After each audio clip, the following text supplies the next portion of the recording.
What's up, Tiger Nation? Steve Leslie, YSNLive.com, your home of the Tigers each and every week. Tuesday night at the Tigers table. Come on down, 7 o'clock. Want to thank Dee and Jackie again for their hospitality to Noah and myself each and every week. To the great fans here at Springfield that come each and every week. To the players that do such a tremendous job that we're proud to be a part of Springfield local, not only in the athletic field, but in the classroom. You could see how well that they do. But right now, proud to be joined by the head ball coach, Sean Guerriero. Coach, thanks for joining us. Oh, not a problem. It's always Absolutely. a pleasure doing It's a this good with week. you, man. That's what I love to start with. New week. New It is a start. new week. Talk about that. We talked off air a little bit after you watch the film as a staff and a group and you get with the kids, correctable mistakes. And I want to say this before – they're 16, 15, 17, 18-year-old kids. There's going to be mistakes on game night.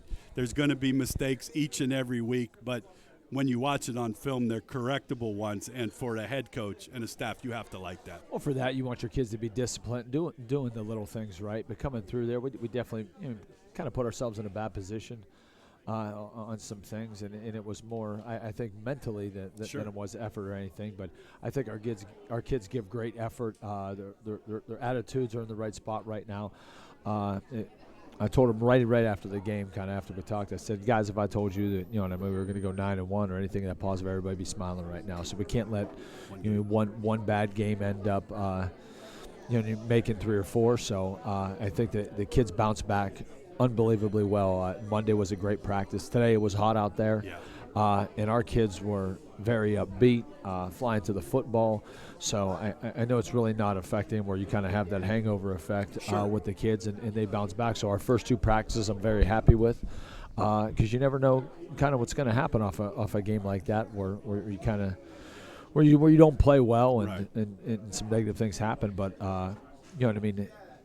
I guess the part of it, we had some things kind of go wrong in all 3 phases of the game, and that's the stuff we got to fix. We got to make sure that we play great special teams, we play good defense, and it's not a bad thing if we come out and punt the football, and you know what I mean. We just got to be a little bit more consistent.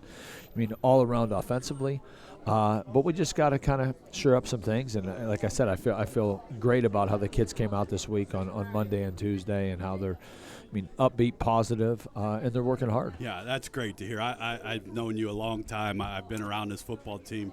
You play a demanding schedule, non-conference. I mean, let's be honest. Another good Brookfield team, which we'll talk about, coming in, and then Geneva, and then into league play. And as a staff, that's one of the things that I love about your kids, you as a coach, and your staff. You've been through this before.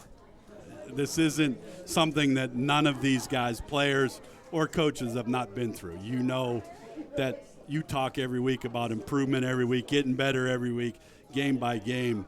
You know the process it takes, and the staff does to get to that point. Well, what the thing about the game is right now, if we want to be a playoff team, we got to evaluate it real quick on how good we are and where we need to improve. So we're gonna, if we can, have a good season and we can make a run and get to the playoffs. You're eventually gonna have to play good teams. Yeah, and right now we are not there yet. Okay. So it's a good reality check for us to see, where our players at and end up.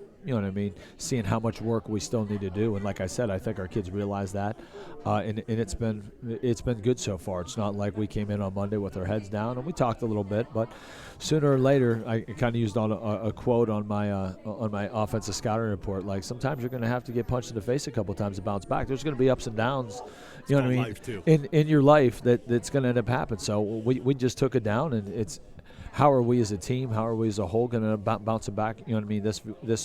This week for Brookfield.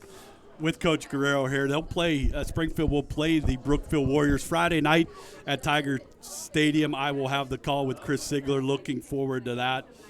Does that motivate you more to get punched in the face, to do some things that you know you need to get better with, and to do that?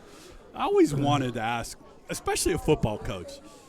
Do you learn more on a loss than whether you go out and you really play well and you beat somebody up? Is there more learning on a losing week than there is a winning week? I don't know if there's more, but I'm a very critical person. My kids, I always tell our kids, I tell our coaches to think out loud. I tell our players to think out loud. We've got to be able to make sure we communicate. So I don't care if we're going through a practice for an inside run or a 7-on-7 or whatever it may be, we are always talking to our kids. And that's how we want our kids to be on the field. If we're checking coverages or we're checking at the line and we got to talk and communicate, I think communication is a big part of the game. But when you end up seeing where you're at and seeing the things that you have to do, we had a lot of coachable moments from the film. And I think it'll be a positive for our kids to be able to realize, okay, in this situation and for how much guys we have experience, we got a decent amount of first-year players that, again, have been through our program, but that was the first time, you know what I mean, they were under Friday Night Lights and they were going. So we're gonna bounce back and roll with it. We're not going to let it affect us this week. And we're going to challenge. We're going to try to challenge our kids every day. I love it. I love the answer. Hot week, man. Does anything change for you as the head coach and getting the kids prepared? It's going to be hot Friday night, so you got to be out in it. Does anything change? It's been a hot summer, really. When you go to doubles, and the heat has been extreme this year. Talk about the heat and some of the things maybe you try to do to keep them. Well, for us, we had it a couple water breaks in to make sure making sure we have waters. Even when we're in team, if you get checked out, you can make sure you're getting water. So there's different things of that nature. You got to be able to make sure you protect the kids. We went shells, so we weren't in full pads. We were just in shoulder pads and helmets, which we really don't do a ton of live tackling and stuff with that.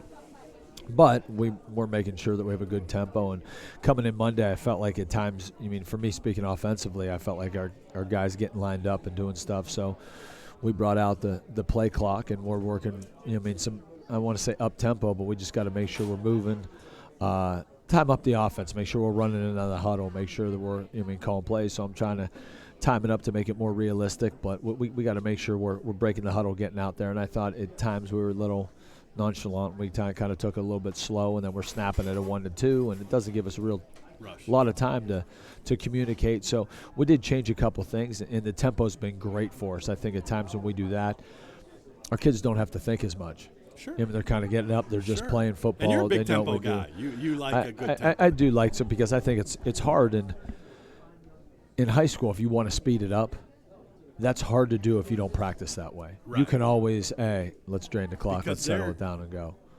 In today's high school football world, not a whole lot of live, totally getting after it with people and numbers and those types of things. Oh yeah, you got to make sure you're not, beating yourselves up once you get through the game aspect of it. So we want to. But you could still work the tempo end of it, I guess. So we worked, and we're still. We got our kids from top to bottom, and we always talk about. In a program, whether you're the freshman or the senior, you're a part of the team, and everybody's going to have a role, and you just got to make sure that we continue to do it. Going into this game, we got to make sure we come out and we're playing with confidence. I think that's a thing where we can't doubt ourselves. Obviously, there's going to be mistakes that we're going to make, whether it's something big or small, whatever. Somebody's going to miss a tackle, or somebody's going to come into the wrong gap. But I think we got to line up and play with great confidence and make sure we know what our role is and our job is, and whether it's gap of sound or blocking down or catching a hitch, whatever it may be.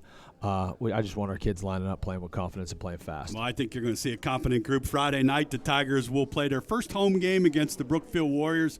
We'll have it for you on ysnlive.com/Springfield if you want to watch it.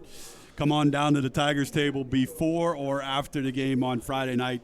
And again, thanks to Dee and Jackie for all their support here at the Great Tigers table each and every week, to all of us and the student athletes here at Springfield. The Brookfield Warriors, talk about them a little bit. So they're big athletic. They're big up front. They're athletic. They got some good skill kids. It seems like Christian Davis has been there for like a decade now. I remember. I called the game last year, and it's funny. Very good-looking kids, great athletes. Again, open up against Hubbard. They're going to do things that the Tigers are trying to do some improvements, learn from mistakes. So this is going to be a good football game. Some of the things that scare you about the Brookfield Warriors, obviously the athleticism. They're very explosive. They can end up hitting anything or doing it. They can score a touchdown from any point. So we need to make sure that we have great leverage on defense. We're running to the football because they're very explosive.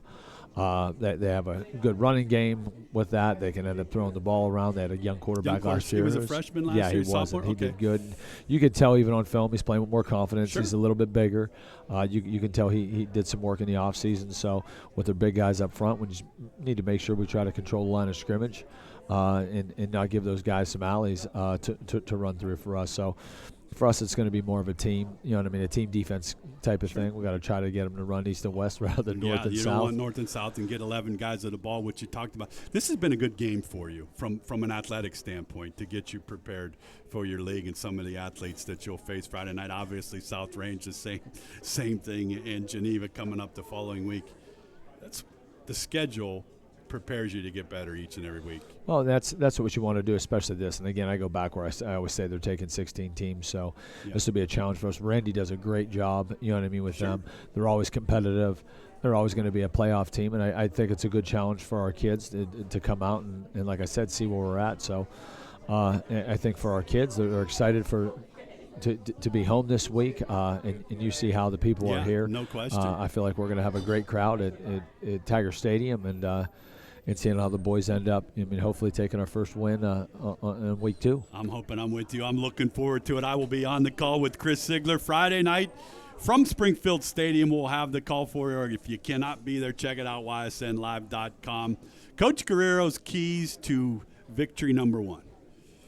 Well, one thing, and we always talk about turnovers and things of that nature and special teams, but kind of have a saying, and it's kind of AAE, where it's alignment, assignment, execution. AAE. So we just need to make sure that we get lined up, we know what we're doing, and we come off the ball on both sides. So let's kind of take a step back and go back to the basics for us. But if we can get that AAE done at the beginning of plays, that's what I'd like to see with our kids.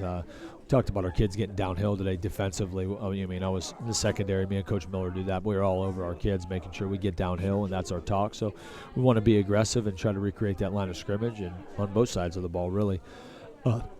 Excuse me, but it's going to be kind of, let's stay stable. Let's get lined up. Let's make sure we know what we're doing, and let's get after it. Well, let's get after it. Friday night, the Tigers will host the Brookfield Warriors. Come on down to the stadium. Check the game out. Coach, thanks for joining us. Thank you very much, Best of luck Steve. week 2. Appreciate See you what you next guys week. do here. Thanks.